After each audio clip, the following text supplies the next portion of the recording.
YouTube, welcome back. How you doing? I'm Framesy, and in this video we're looking at Season 2's Emissary Ledger Rewards in Sea of Thieves. Let's go. Since the introduction of Season or Plunder passes in Sea of Thieves, there is so much more content for players to unlock. This is true as well for the Emissary Ledgers in Sea of Thieves, granting new content and new cosmetics for players to unlock for achieving specific ranks within each Emissary Ledger. So if you don't already know, Emissary Ledgers are basically leaderboards which measure your rank versus every other player in the Sea of Thieves. In order to represent one of the trading companies in Sea of Thieves, you have to fly their flag.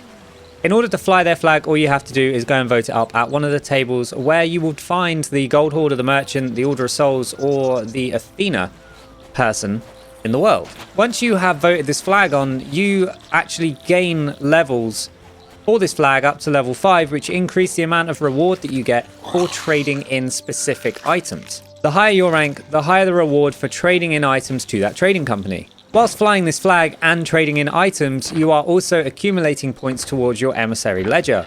Whilst you are earning score towards this Emissary Ledger, depending on where you are ranked in the world on the leaderboard depends on what tier of reward that you unlock for your Emissary. For instance, there are 4 tiers. There is the unranked, or the bottom tier. There is the 3rd tier, or the 1st tier, depending on which way around you do it. Then there's the 2nd tier, and then there's the 1st tier, the top tier. Now, for each one of those, it is 0% for the bottom, top 75% of players for the 3rd tier, top 50% of players for the 2nd tier, and top 25% for the top tier, which is where the greatest reward or the best cosmetic comes from. So with Season 2, we now get some new rewards for our Emissary Ledgers. So let's have a quick recap as to what they are. So for the Gold Hoarders, we're going to be looking for the 3rd tier being a Seafarer of Sealed Stashes title, the 2nd tier being the Marauder of Sealed Stashes title and the Tribute Peak Hull, and the top tier being the Captain of Sealed Stashes title and the Tribute Peak Figurehead. For Order of Souls, we're going to be looking for the 3rd tier being Mercenary of Sundered Skulls title, for the 2nd tier, Chief of Sundered Skulls title and Relic of Darkness Hull. And for the top tier, we're looking at Grandee of Sundered Skulls title and the Relic of Darkness figurehead. The Merchant Alliance, for the 3rd tier, we are looking at Cadet of Curious Cargo title. For the 2nd tier, we are looking at Commander of Curious Cargo title and the Merchant Ambassador Hull. For the top tier, we're looking at the Admiral of Curious Cargo title and the Merchant Ambassador figurehead. For the Reaper's Bones, we're looking at the Servant of Splintered Ships title.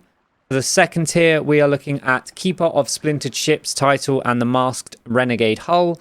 And for the top tier, we are looking at the Master of Splintered Ships title and the Masked Renegade figurehead. For Athena's Fortune, we are looking at the Voyager of Pirate Prowess title for the 3rd tier. For the 2nd tier, we're looking at Guardian of Pirate Prowess title and Legendary Spirit Pistol. And for the top tier, we're looking at Legendary Pirate of Prowess title and the Legendary Spirit Cutlass. Okay, so that was a brief look at what you can unlock for the Emissary Ledgers in Sea of Thieves for Season 2. There will be new ones updated every month, so be sure to check back on my channel for future videos. Don't forget, in order to unlock these, you have to be flying the Emissary flag and doing Emissary things. So merchant voyages, trading stuff into the Merchant, trading stuff into the Gold Hoarder, doing Reaper stuff, doing Order of Souls stuff, whilst flying their respective flags to increase your score with that Emissary, to increase your position on the Emissary Ledger and getting that top 25%.